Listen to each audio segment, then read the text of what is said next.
Tuendelee kufurahi, maisha ndio haya. My friend, how are you? Are you good? Nimesema chochote cha kukwaza? Kama vile yuko hapa nasikitika. No, mimi sio saidi, no. Relax. Mko vizuri? Kwa nini nimeanza na kishindo cha wakoma?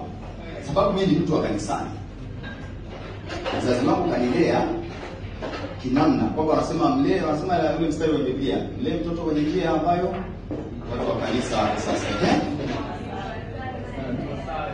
Naye hata iacha hata atakapokuwa. Ndio maana kaanza na kishindo cha ukoma. Unaelewa? Sasa kuna ITs pale nyuma, sio umetengeneza website yetu. Naomba mnisaidie jamani. Kuna mpumbavu amemuunga mama yangu Tinda. Sikiliza, shida sio hiyo, shida tumemechi. Imagine.